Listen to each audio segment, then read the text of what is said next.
Everyone is welcome here, it's time to make new friends. Aquavide Uskava, fill your Glencairn. Share a dram with the spirit of Edmonton. Slancha! Good day, whiskey brothers, whiskey sisters, and whiskey friends, and welcome to the International Whiskey Journey. We're honored to have you, the viewer, and our panel with us here today. My name's Dolph. I'm the founder of the International Whiskey Journey. I'm your host tonight. And for those that are a little bit new, I'll explain what we're about. We are a group of whiskey geeks, yes, we are, that love to share a dram. But why an International Whiskey Journey? Well, I'll tell you. First and foremost, I love international whiskeys. We don't get the kudos that they deserve. This is therefore a great way to drink fantastic whiskey every weekend and talk to some fantastic people all day, all the time. So let's start off another weekend. This is number 3. This is stop number 3, and we're going to start our roundtable introductions with our names, our other platform handles, and we're going to start with our panel members. We're going to go Adam, Joss, Rich, and continue with our special guest, Odin. And then we'll tell you what we have in our glasses tonight. Oh, Tal, you're there? And hello, Tal. Good morning. Well, good morning for us. It's 7 p.m. in Tel Aviv right now. So we'll go Tal, and then we'll finish with Odin. Sound good? Adam, you're up. So my name's Adam, and I'm from Edmonton, Alberta. Just a whiskey lover. Enjoy it. Don't have a Twitter handle or anything like that, but just here to enjoy some great whiskey from Israel. And we're happy to have you. And Joss. Hi, my name is Joss. I'm from, I lead the Dram Society in Toronto. We have a few chapters. Really excited to, already have definitely tried a bunch of this and doled out a bunch of samples. Looking forward to getting into a bit more whiskey and then learning a bit about it. Perfect. How about Rich? Hey, everybody. My name's Rich. Saying hi to you from Salt Spring Island. I run the We Rock Whiskey Club here on Salt Spring in Victoria in the area. Happy to be here. Like Joss, I've dipped in a little bit and spread some samples, and this stuff is really nice. So looking forward to talking to Tal and Odin about it. And bring it on. Let's go. Bring it on. And Tal. Hello, Tal. You're on. No, just checking the mic. Oh, so hi guys, hello. My name is Tal, and I'm doing all the international sales, even more than that. But so I'm the VP of sales in this distillery. But I was actually in the distillery at the first meeting ever, which we're talking about opening a whiskey distillery in Tel Aviv, which is a kind of a crazy idea. And since then, I have to sell whatever we actually invented, and I'm actually think I'm involved with all the crazy ideas and all the crazy casks and very non-orthodox thinking about whiskey. I used to work for Diageo for a long time. I used to be a Johnny Walker Black Label brand ambassador, where you get killed at 40 degrees here in Tel Aviv. Not fun at all. So I think this is the best time to work with our own product. The best time to work with a world whiskey, and we're having a lot of fun. And I hope you will have too. And you're doing a fantastic job getting it up here to Canada with Craftworks Spirits. They've gotten us so many samples lately. I'm really happy. So thank you very much for that. Odin, how about you? And tell us what we've got in our glasses tonight, sir. So you're gathering your glass as well.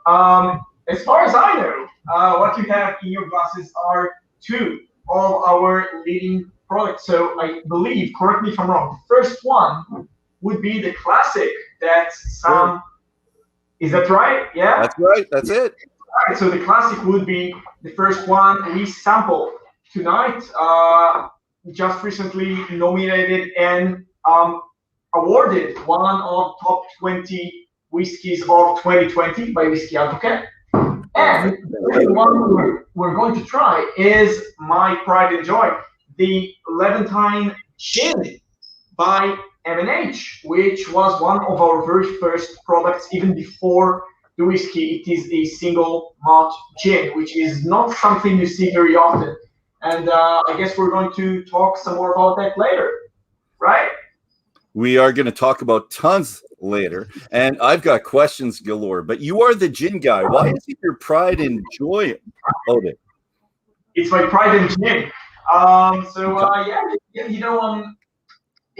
started off as a dealer. The first 3 years, I'm going to celebrate my 4th anniversary in M&H in exactly a month from now, September 1st. And my first 3 years in M&H was as a part of the distillation crew. I was fresh off my studies in psychology and communication from the University of Tel Aviv. Which is very helpful when you make it. Yeah, it's very helpful because, alcohol is a great anti-anxiety medicine. And, the psychology studies really paid off there. So I started working in M&H as a distiller and was soon handed the factor of making the gin by Tomer, our head distiller. I've been making it for a while now. And as much as I love the whiskey and I do, and it's the biggest part of what we do, and it's the center of our attention. The gin is, it's inherently it's a big part of me and what I do here in M&H. Perfect. And it's your baby because you made it. And every award you get for that one is all on your shoulders. You can claim all of it. I love that. It's perfect. I don't have a whiskey in front of me. It's a team effort. I don't want to take personal.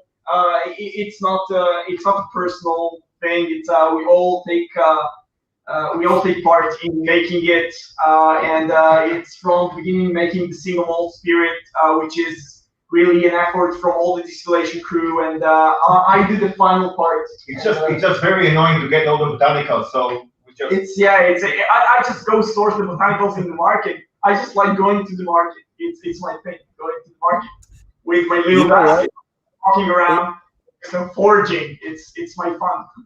Oded, you can. I know it's like the Olympics right now. It's like, oh, thank you very much. I need to thank all the other people that did stuff. I'm putting this on your shoulders. You did a great job, and we're going to drink what you made later. So thank you very much for doing that. And if you see some of us in the background, we're just going to tell you about the time difference. Richard, being in BC, Canada, is 9 o'clock a.m. right now. I'm in Alberta, 10 o'clock a.m. with Adam.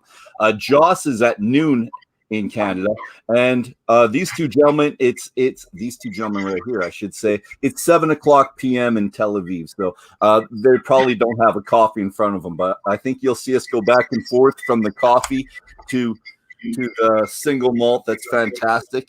I poured mine out about a half an hour, gentlemen, just to let it air out just a little bit. So, or I could just put this in the coffee, but it would no. I don't think so. I don't want to hurt it anyway.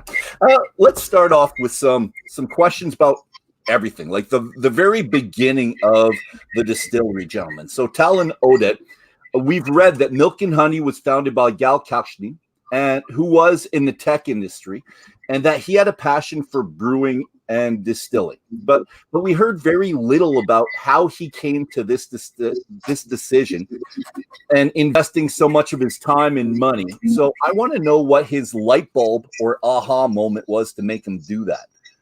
Can either of you talk to that? Well, I was there actually, so so I think when I was the Johnny Walker brand ambassador, I was doing and malt advocate for Diageo. I was conducting a lot of tastings in Israel, and some of his best friends that used to work for with him at the high-tech stuff, they came to one of those tastings. They fell in love with whiskey, and they got him into whiskey. I think the first time he fell in love with whiskey was an Irish one. I don't remember. I think Tullamore Dew or something like that. He told me once, and then Gal, he's an entrepreneur. He has something like 13, 15 other like high-tech companies. Yep. But when you're working with the tech companies, there's not a product you can actually hold or drink. And there's two things you need to tell in Israel if you want him to do anything. It's impossible, or you can never do it in Israel. This is when people like us, okay, we're gonna show you, and Gal just wanted to do that. He wanted to be the first. He thinks like a pioneer. And another thing was later on he told me, instead of buying a glass of milk, I bought the whole cow. So I think it's something like a combination. So yeah, he wanted to be the first one. He wanted to be a pioneer. He said, everyone told me it's impossible. I'm gonna do it, and we did it. Perfect. That's what I'm going to do. You don't think I can? I'm going to be the first, and I'm going to do it so well. This is our national anthem. That's good. Dr. Jim Swan. So one of the first decisions he makes is bring in Dr. Jim Swan. Now, Tal and Oded, did either of you meet Dr. Jim Swan? I did. Tell me about that whole experience, because he's a master out there. He's helped out so many early distilleries and distilleries like yours, unique in their position. So we're talking about Kavalan and also, Amrut. His work with them and then with you, I think fits perfectly. So tell me about it. So first of all, this is why when Gal decided to open the distillery, he went and looked for the best person, and the best person was that.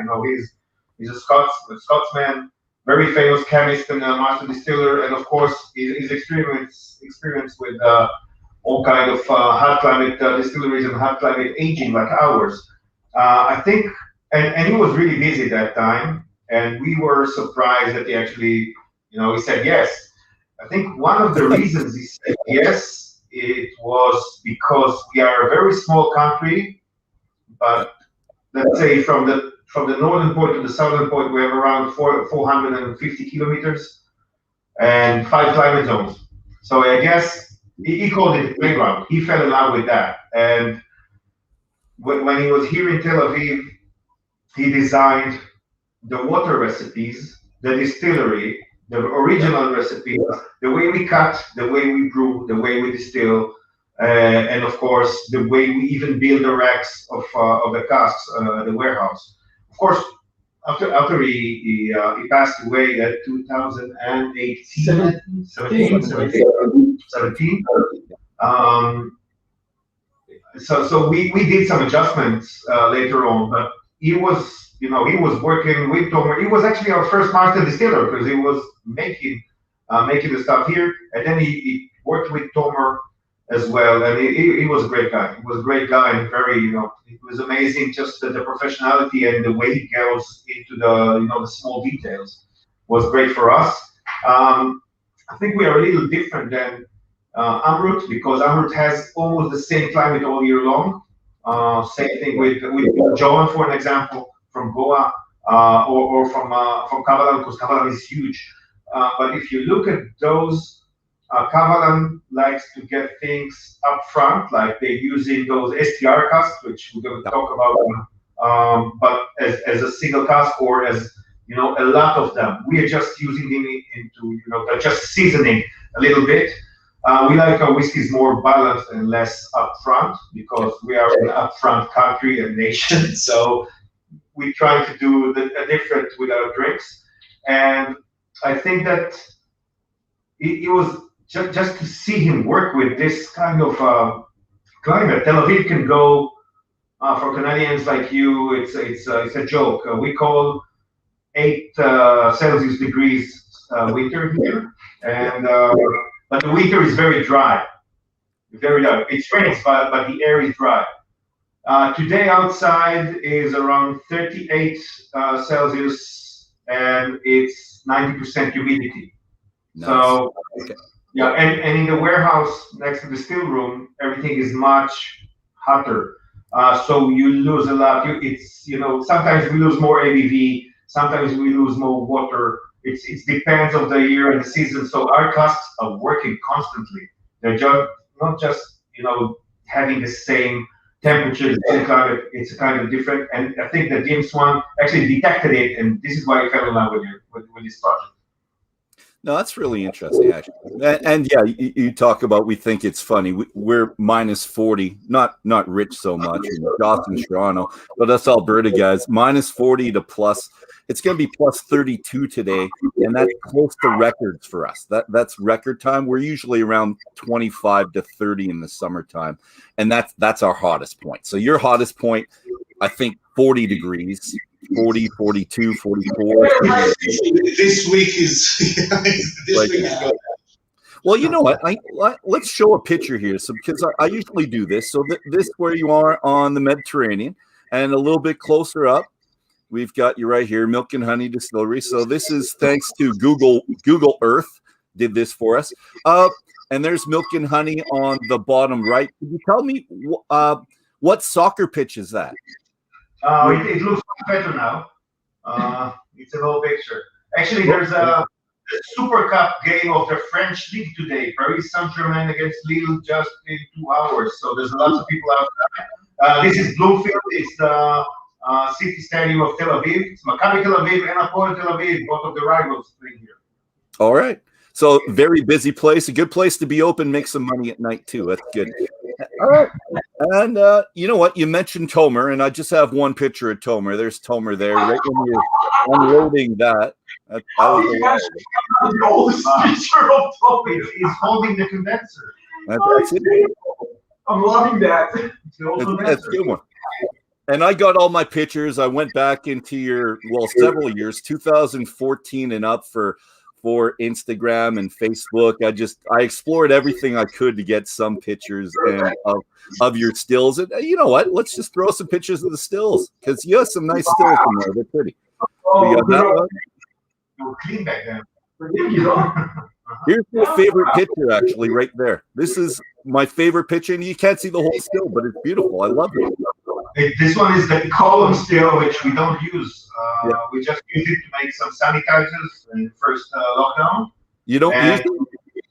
No, we just do double distillation on malted barley. So it's a pot stills. We have two pots. This one is a column still. Yeah, we got that part for free, actually, and we thought it's a shame not to install it, just because it really looks nice. So we don't really use it, but it's there. So you just take really good pictures of it. Yeah. No, we use it like every once in a while, just for like experiments, but it's nothing that's being used for the actual whiskey making. Just a little bit for the gin. We do after this 2 distillations. Yep. We do another distillation in the column still, and then we add something like 15% of non-botanical column still into the spirit, into the gin, because you need to add it a little bit because it's very spicy, and of course because of the it's a single malt, it's heavy. So we just aired it a little bit. It's still gonna be heavy next to a lot of dry gin, but we just balanced it a little bit. Excellent. Well, they look good. And there's something about looking at the stills. I find it a very sexy, beautiful thing. Doesn't matter who you are, you see something and it's just got, I don't know, just one of those designs that just brings you in. And anyone in loving whiskey, that we're all just drawn to seeing them. We want to see them. And every time there's a tour, we want to see the stills. We have to see it. So thank you very much. They look fantastic. There's a story about the stills. If you go back to the 2 stills picture, there's another one. No, that one. Yeah, this one. So we were looking for stills, and the first one, the right hand one, is actually they look the same size here, but the wash still is the right one. Okay. And it's this one, we call it the Romanian. We actually found it in an online website, a second-hand online website in Romania. And this was actually lying in a barn, in an old barn in Romania. We didn't know what's the condition, what's the shape of it. And when the guys went there to see it, because in the photo, it stood next to a door. Yep. And they said it's a 9,000 liters wash still, and we said, it's kind of a big door. It's supposed to be a big door. And when we came there, it was a barn door, a very huge barn door. So this one is actually an old one, an artisanal one. No one actually knows when it was made and where. I think we can trace it back probably to Spanish brandy or something like that. But it was hardly used, and it took us something like 1 year to get it going again. And we just renovated it, and we replaced the heating system. But the doctor really liked it. Jim Swan was crazy about this one. And then the second one is 3,500 liters spirit still that was actually custom made for us in Karl in Germany. So we have an old one and the new one, and the one which is very artisanal, and the second one is a high-tech one, as if you can say, you can call pot stills high-tech.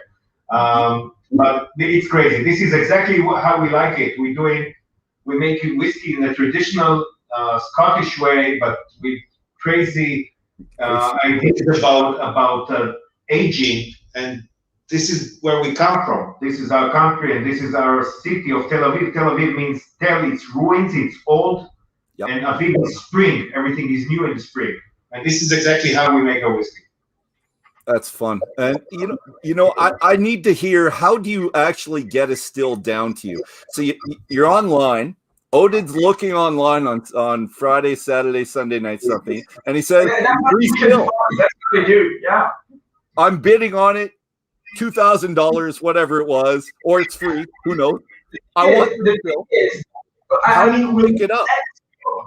Look, you just had a look at the still, and the still didn't look much different than that on the pictures on the website. But the thing about this still is that the first look, it's not that appealing, it's not shiny, it's not bright.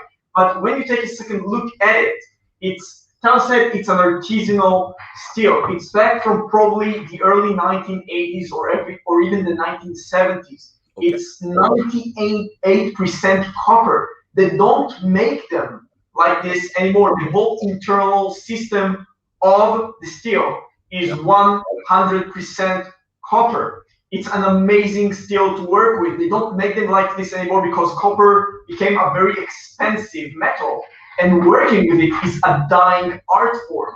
And we were actually willing to pay, I think we can admit we were willing to pay much more than they were actually asking for that still. But they were so desperate to actually get that still out of that barn because they needed the barn more than they actually needed the still. So we got it out of the barn, and they said, well, you're paid for the moving. And we were like, okay, sure thing. So yeah, it's a good deal for everyone. They got their barn. Now they have a barn. How did you did you go down there and get a big truck and bring it up, or who'd you pay to get this done? First of all, we got a condenser in the mill. Oh yeah, that's true. Yeah, so the mill, the grain mill for the distillery was actually part of like a package deal with the still, because apparently the guy in Romania was, I guess he was trying to make whiskey or something that's similar to whiskey, because he bought a grain mill that is designated for grain stills, like for grain distillates. And this grain mill was made in Germany back in the 1970s by a company that is now world famous for being a company that made a few dozens of these grain mills and then went out of business because they actually made the grain mills way too good. It's just a bunch of wheels and some rubber bands and some motors that never go bad, and they just made a few of those. Nobody ever needed any replacement parts or technicians to come in and fix the stuff. So this mill has been running for 50 years straight, and it's been doing a fantastic job, and we got it practically for free. So we got a grain mill in the mix as well. But anyway, for your questions, you just took it apart into like 5 different big parts, and then all those little parts into a container, and then it got here wrapped with, like those nylons that you cover your salad with, something like that. It was, but it came here. It was amazing because we're in the middle of the city here, and the back street which we get our casks and the barley and everything is very narrow street. And just think about, just the crane takes a big 9,000 liter pot still and puts it in there. So it was crazy. That's fun. And Adam, I think if we want to start distilling, we have to look on the internet a little bit more. These guys are teaching us some stuff if we want to open our first distillery. You know what? I want to get the panel involved. Panel, do you have any questions yet, gentlemen, before we possibly go into the whiskey? Because I think I should put down my coffee and just start sipping. Any questions from you, gentlemen? Yeah, I'm curious about the drinking culture over in the Middle East, and we don't, when we think of whiskey, we don't think of Israel, we don't think of the Middle East. How receptive is the Middle East to products from milk and honey and whiskey in general? So it's Israel and the Middle East is two different things, because we are the only nation that drinks. All the rest of them kind of maybe Lebanon is a great drinking country, but we and our neighbors are not very cooperative. I think we're like kind of an island. So we have peace with Jordan and peace with Egypt down south, but they're not very big drinkers, and they're not receiving any Israeli products with a hug. We have an agent which is doing a good job at the United Emirates, because we just signed a peace agreement with them like a year ago. But all the rest, I think if they catch you with a bottle of Israeli products on whatever Israeli product in Syria and Lebanon, you're going into jail. Let's say you're gonna be lucky to be in jail, only in jail. So the Middle East is not our market. Actually, Israelis, we drink a lot, not a lot as Americans or Europeans, because only 40% of the population is actually drinking. But it's a part of our culture, even in our religion, to drink wine. The only problem is it's hot like hell here. So whiskey is not the first drink that comes up into your mind. But Israelis drink a lot of single malts. The whiskey consumption is going like that. When you know Israel, you know that first of all, we're gonna love Barcelona as a football team. We're gonna love maybe the Lakers or I don't know, as a basketball team. And then we're gonna say that our team is shit. And it's the same thing with our national team. It's the same thing with our wine culture. It was the same thing with our craft beer breweries culture. So we have a 3,000-year-old wine culture here, but until the early, let's say the late 90s, we were drinking cheap Chilean and I don't know, French wines. And now we discovered that we're doing a good job because we won some medals. And now I think 75% of the wine consumption in Israel is local. Then it was the same thing with the beer. We're drinking Heineken and Carlsberg. Now we're drinking local IPAs and New England IPAs and great stuff. Of course, Guinness is good. I love Guinness, but you need to support local. But we are the first distillery, so it's going to take some time for Israelis to understand. What happened in the beginning of this year was there was a lockdown here, and it was raining like hell, and it was a Thursday evening. And all of a sudden, we got a message to the distillery website, actually Facebook page. Congratulations, you won the Icons of Whiskey. And we said, and someone was, it was signed by Muhammad, someone. And said, okay, it's probably someone from my neighbors. He's just playing with us. And then we checked it out, and we actually won. We didn't know there was a competition. We didn't submit ourselves, and it's amazing. It's like winning an Oscar because it's the industry picks you. It's the whiskey magazine in London, the Icons of Whiskey. So we are the best craft producer, the best craft distillery of the year. And since then, it's like whatever happens with Israelis, if you bring home a medal, they're going to say, okay, let's try those guys. And now we are selling in Israel. Our sales are going up. But I can tell you that last year we finished with something like 95% export.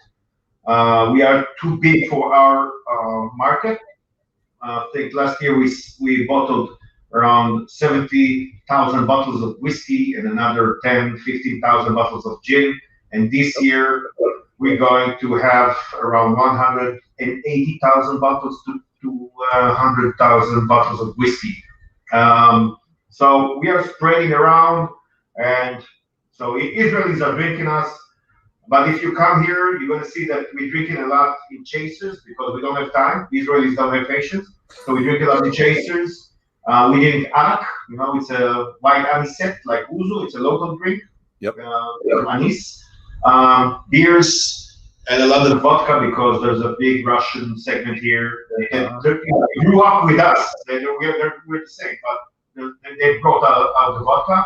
But from time to time, you're going to see even, I don't know, a 12-year-old Macallan in a chaser or something like that. So It happens. Yeah. Well, far from me to tell people not to shoot whiskey if they want to shoot whiskey, but I think they should really be nosing this and enjoying it. So, panel, how about we do that right now? I'm going to get your opinions on the single malt in our hands right now. It's this one right here, the classic. That's what we got. So I'll start with Joss and then go to Adam. And what do you guys think about the classic? And you know what? Here, I'm going to do this right here. That's what people tell us we're supposed to taste and nose and finish, but we never listen to things like that anyway. So what do you got there, Joss? I was going to, again, this is probably also suggestive of the name, but I definitely get, the honey is obviously very prevalent in the nose. But what I wanted to add was that it's not just like your standard type of honey. I feel like it's almost like that. Obviously, honey has a lot of varieties. You can get, this one definitely has. I feel like it's got like some like the floral notes almost of where that honey was harvested in the whiskey. Like, I'm a big fan of the note. Beauty, Adam. Can you add to that? Yeah, it's the oak influence is quite nice just on the nose. It's a little layered, which is, I think, evident of what you were talking about earlier, where your casks are working really hard. And because you get all of those swings and you're pulling lots out, and it really does sit nicely, and it kind of balances out the sweet because it's not at all an offensive sweet. So yeah, it's lovely. By the way, this is why we changed our name from Milk and Honey to M&H, because it's two food products inside another food product. And of course, it comes from the land of milk and honey. Israel is the land of milk and honey in the Bible. But in whiskey shows, in the end, when people are drinking too much and looking for something sweet, they come into us and think we make Baileys or something like that. So it's not. It's lovely, but do tell me one thing. How much is the STR really influencing this honey? Because what I like to do, if I ever have the chance, I get the new make, and then maybe something that's just in the bourbon barrel, and then if I would have something in the bourbon barrel and with the STR in the red wine cask. I think that'd be fun. So what's the STR cask add to this, please? So I think that the STR actually has a very significant effect on the final product. So the STR, depending on the batch of the classic, we've had so far, I think, like 13 batches of classic since it was launched in December 2019.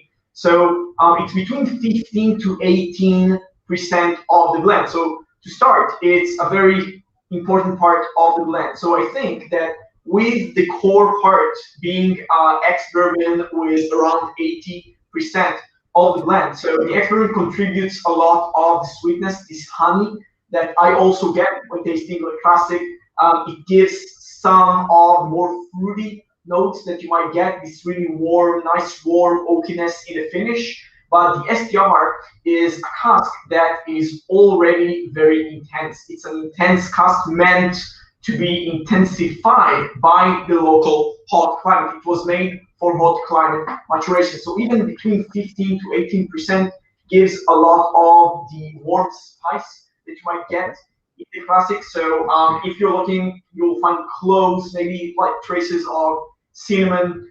When you smell it, you might actually get some black pepper, like black peppercorn, fresh crushed black peppercorns. That's from the STR. And also, you were mentioning that it's not just ordinary honey, it's maybe closer to wildflower or even manuka honey from New Zealand, like those more bitter notes on the palate. It's not like, the honey, this sugary honey that you get in the supermarket, but something that's more craft honey that has this like bitter note, these deep notes. That's also from the STR. It's a type of oakiness that we get from red wine casks that have been shaved toasted and recharred in order to use the most of that cask without getting the inherent acidity from the extra red wine. Excellent. And like we said, or you said, you finish your cask with the STR. You don't mature them in the STR. And I think It's all matured in the STR. It's a blend. So it's 80% full maturation ex-bourbon, then 15 to 18% full maturation STR, and then the remainder is between 2 or 3% of the virgin oak. Perfect. Thank you very much. I'm going to go down to Richard. What do you think of the finish on this, Richard? Because we have a lot of whiskey, we have a lot of scotches, and we talk about the finish on scotches a lot, especially the older scotches. But I was really impressed with the finish on this, and I'm wondering if you get the same thing as me, Richard. Good question. I haven't even started yet, so hard to get the finish at this point. I did have it before. One of the things I noticed is that on the box, it's got the tasting notes, and it talks about a short but something or other finish. And I disagreed with it. I didn't find that it ended that shortly. What does it say there, Dolph? I've only got the bottle. Short but delicate. The wood notes lingers in the palate for a while with a nice light spiciness. And I didn't think it was terribly short either. So, yeah. Good comment. So let me take a dip. Let me take a dip into this, and I'll let you know about the finish and the taste and all that soon here. All right, Adam and Josh, any comments about the finish, gentlemen? Because you were telling me about the palate. I want to know about the finish. Yeah, I'm definitely getting that almost a honeycomb, like at the end, but it just lingers. There's nothing harsh or like you can tell that the bourbon influences are more in the mid palate front end, and you don't get that bourbon finish of the new oak, which is nice. But the STR definitely just adds a nice complexity to it, but it's not a quick finish. It keeps going, which is nice. It's easier to make whiskey than to write tasting notes. It's true. We could write the tasting notes for you. We have fun doing that. Joss, what do you think? Again, a lot of Adam had mentioned earlier for me the wood finish is very, very prevalent in the finish there. I get all of that oak. One of the things I was wondering, you had mentioned earlier that one of the things you strive for is consistency, but I'd imagine in a hot climate that your barrels would react more quickly. So whereas versus a traditional Scotch distiller or a Scottish distillery where you've got a lot of time to kind of like, okay, let's check that casket, let's check that cask out to kind of find the blend that you want to achieve and keep that consistently. How do you guys manage that? I'm sure those, 1 month to another, those could change drastically, I'm guessing. Joss, that's a perfect segue into the challenges that I thought of this distillery. That's perfect because we talk about the challenges they've got, and I'm going to read them all. So a home population that are not traditional whiskey drinkers. We already talked about that. Angel share of 9 to 10%, which I didn't think was too bad for how hot it was, but they say 25% at the Dead Sea location. 25, that's a lot. Managing cask influence in your high temperatures, like you just said, Joss. And the barley that your costs must be so much higher because you have to import all your barley from a significant distance. And Oda, you did tell me that you do grow barley there, but it's the barley has a lower sugar content than you would need. So, gentlemen, if you could talk about these challenges and how you made the challenges into opportunities, because you've done very well with them. Good segue, Josh. Right. So I think that some of the challenges are just actual challenges. I mean, with the barley, Israel has had barley crops for about 100 years now. But the fact that we don't have a lot of water sources. Actually, it's the first place in the world that wheat and barley was cultivated. Yeah. Oh. So So that's cool. I didn't know that. Yeah, that's actually a great correction. So for millennia, barley has been growing here, but the thing is that it was grown here in most part for its nutritional value and not for alcohol. So alcohol distillation and brewing actually started here about 3,000 years ago, but then years of either a Muslim rule or just neglect of the local alcohol industry just led to the fact that barley was mostly grown as feed for cattle and sheep and not for actual human consumption.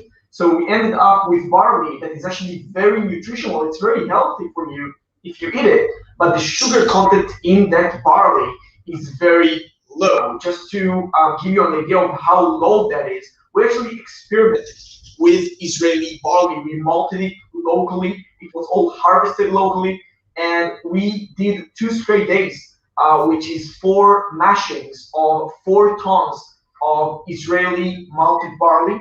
And from these 2 days, from 4 mashings, we ended up with 1 cask.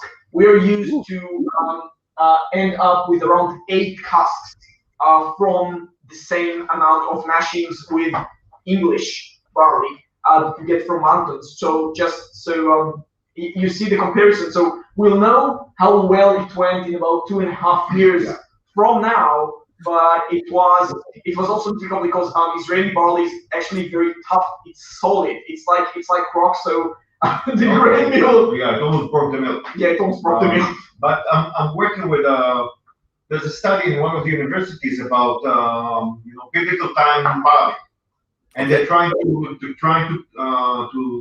define the DNA of those barleys and to cultivate them, and then we'll try to use those. We'll see what's up. It's the same thing that with grape varieties now. They found 150 different DNAs of grape varieties that are originally from the land of Israel that just disappeared during the Ottoman and the Muslim empires here. So we're just, there's 2 big wineries that started to make wine from them. So I sourced the casks after that. So we'll have to see what's happening with that. So yeah, we plan to try to use 100%. In some cases, local barley. It's going to be difficult. Thank you, sir. And I'm looking forward to trying that local barley at one point. Same here. You have to come over. Yeah. I know, because that 1 cask, I'm guessing, is not going into the international market. That's all right. We can go there at one point in time. We're good. Let's go back to the inception of the distillery again, because I'm wondering what else was really important to you when you started this distillery. So we talked about all the products are 100% barley, which is great. Even the gin that we're working with. All the products are kosher. All the products go into how does your gin go into oak? Do you oak it at all? There are some editions that go into oak. We actually have 2 editions. One of them is the oak aged gin that actually goes to STR casks for a period of 3 months. And we have a strictly limited edition of peated gin that actually goes into ex-Isla casks, recently only available in 2 places, here in the distillery and Taiwan, which is very random, but it just came to be that way. But yeah, the ordinary, like the regular so-called Levantine gin does not see any wood. So the greater part of our gin is non-aged. And sticking with the wood, when you first started, did you think you were going to age much more than 3 years because of the temperature differences and how much you're pulling out of the wood? Because I'm wondering if you'll ever be able to get something at an 8 to 10-year-old without it being so woody at that point. Is that even possible, do you think, for you guys? So I think when we started, we thought maybe we can reach 6, 7 years. Maybe we can, but so we have some casks aside to see what's up, but it doesn't look like that. It seems that we want, and we're trying to get the classic and the elements to get around 5.5 years. Okay. For the blending and the balance, but until now, you get over matured in a month. So it really depends on the time of the year. And I can tell you a story about we did an Apex. Apex is our top series. Is something we do like small batches and crazy IDs, which are not balanced. You see that it's not our house style. It's something that it's really out of the box. It's the crazy stuff. And we did. Oh, not that one. Sorry. We did some stuff for, I think, for the U.S. market. Okay. And it was actually 2 bourbon barrels, 2.5-year-old, going into 1 or 4, going into 2. I don't remember. kosher cognac casks, and it was Limousin casks. You know, it's a European cask which is very dense and it's different. If you feel a new make in it, it's going to take maybe a longer time to age. But the finish, we felt that like the whiskey is ready after 2 years and 10 months.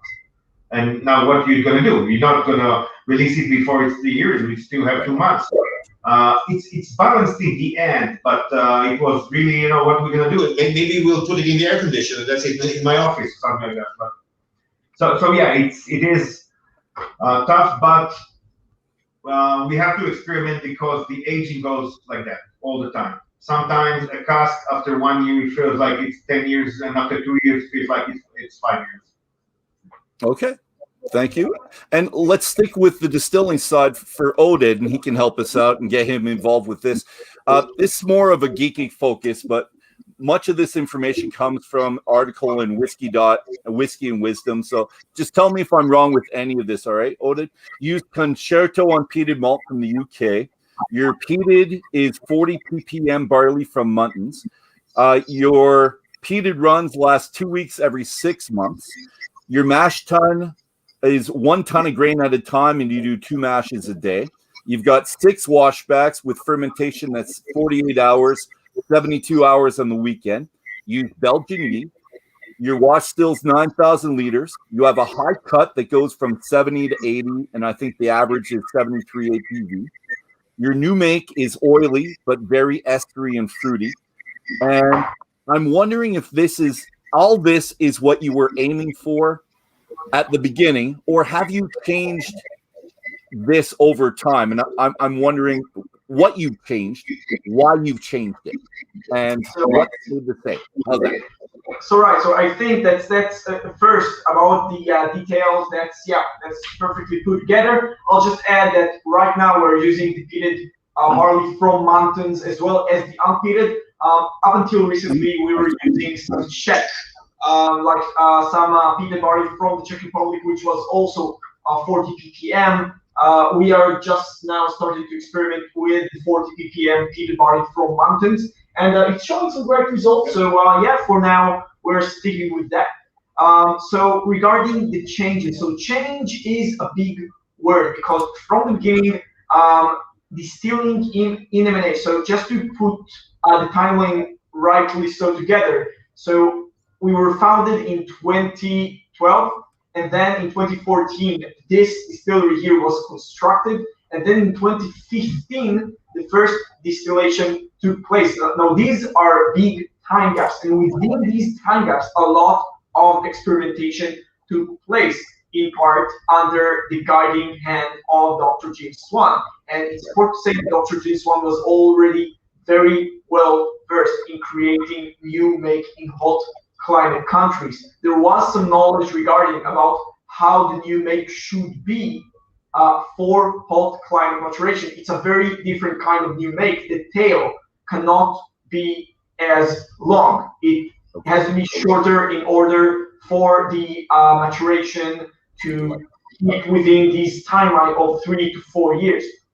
So change, once again, is a big word, but I think it's fair to say that over the years, we have perfected our way of distilling and the research that we do, because we constantly research and experiment with what we do. We take very detailed notes of every single distillation that we do, the temperatures, the starting time, the alcohol level in different parts of the distillation, and we test every heart that comes out after the second distillation. We want to make sure that we are consistent for the most part, but another part of it is discovering new things. If there was any anomaly in the distillation that we experience, we want to know why that anomaly happened, and maybe that anomaly is good, and we want to use it for our advantage later on. So I think a good story about this is what happened just in the last round of the operation. Yeah, I think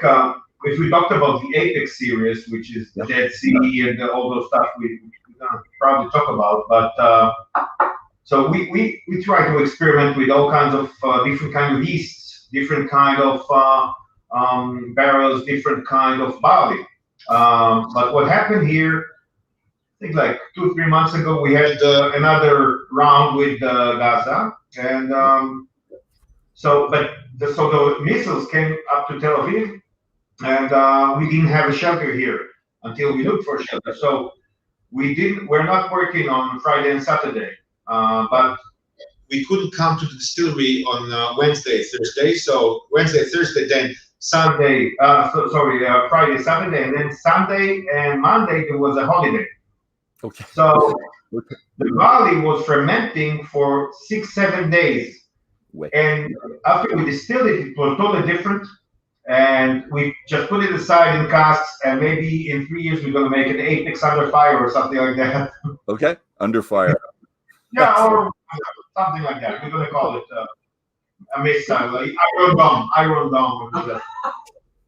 That's really That'd be funny, and I like it when people put the personal touches on the titles of the new whiskeys, and you delve into the story. And I love this story, but I do want to ask one last question before I kind of open it up to the guys below me. What would you like to improve in the process? I know you always want to improve, but is there one area that you're thinking you want to improve more than others? I think in my point of view, and I'm gonna go and look for Tomer here in a second. I'm gonna bring him over. I think the experiments with different kind of yeasts. I think it's a whole world that the old world of distilling whiskey is not very familiar with, and we can do it. And of course, we playing with so many different casks, so I want to continue to explore the different ways of aging in this kind of climate. But from my point of view, I fell in love with the yeasts and the different characteristics that they give you. And when you play with them right. And I think the Americans are doing a great job with it. So why not us? Strongly agree. Yeah. Perfect. No, that's a great answer.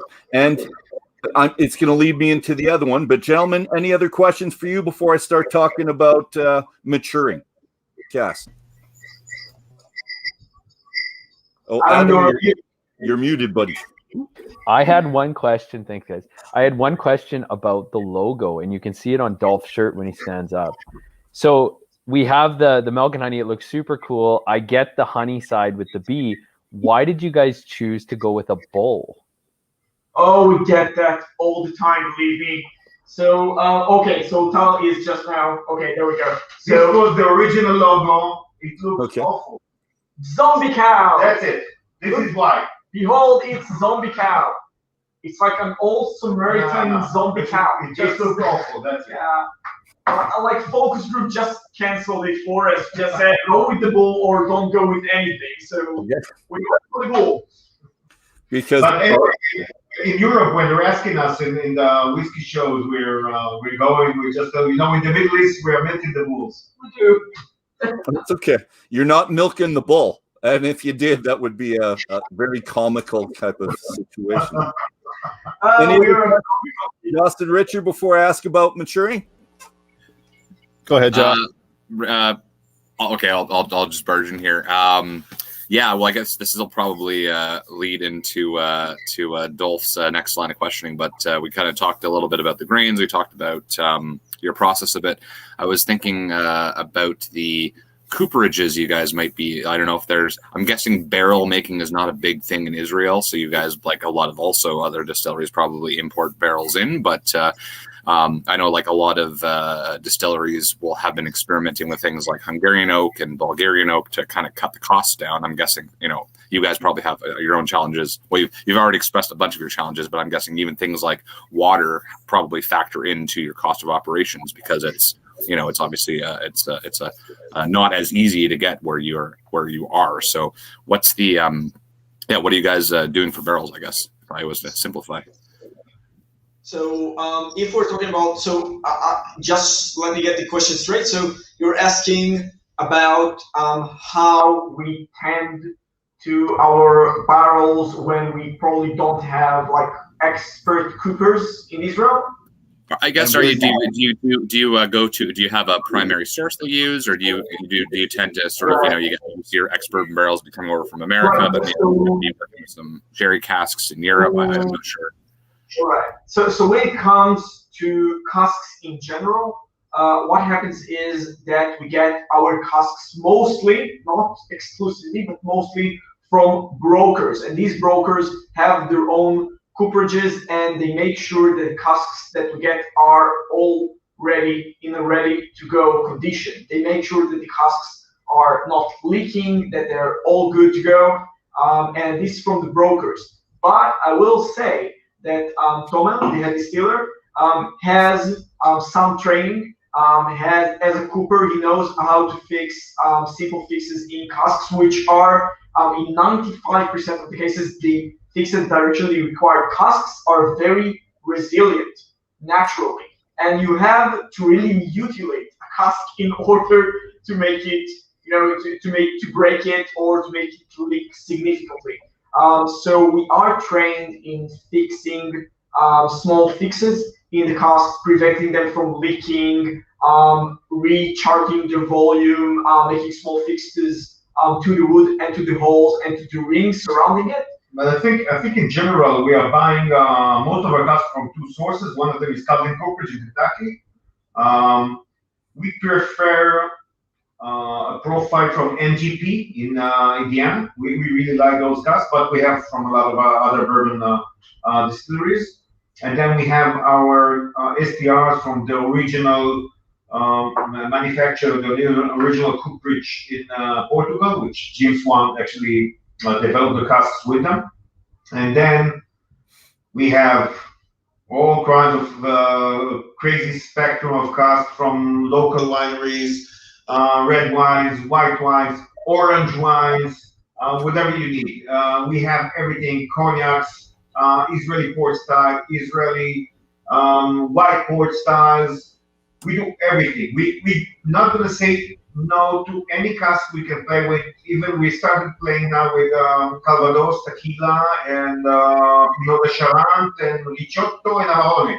And all of those, we're going to play with them. And if it's going to be good, we're going to start, we're going to continue playing with them. And I think the most interesting stuff for us is, first of all, what we do with sherry. We actually produce our own sherry in Jerez with the rabbi from Barcelona, because there's no kosher sherry producers in the world.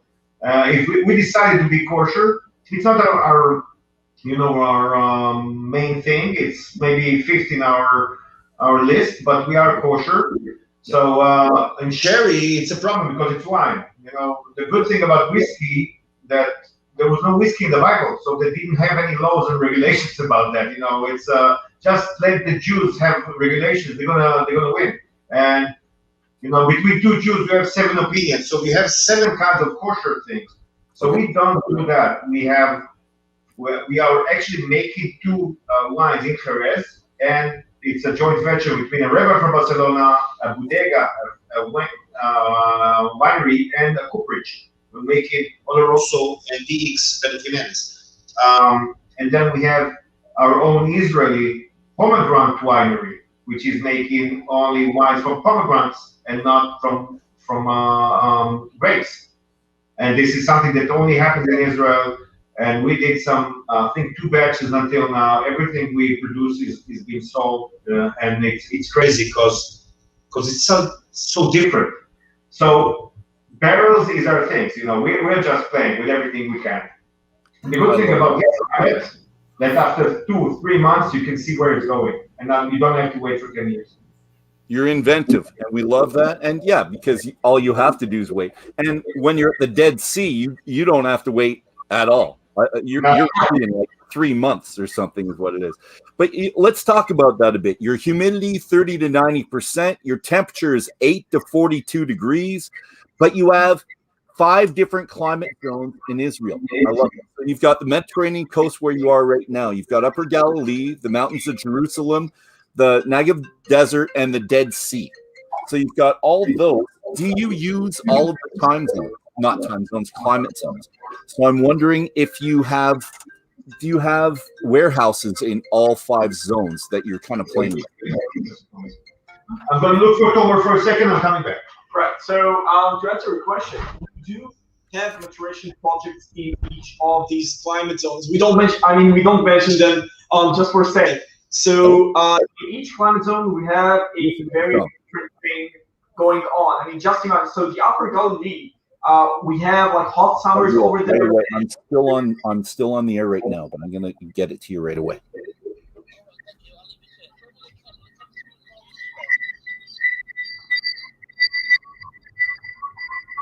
I'm not sure what's going on, guys. I'm sorry.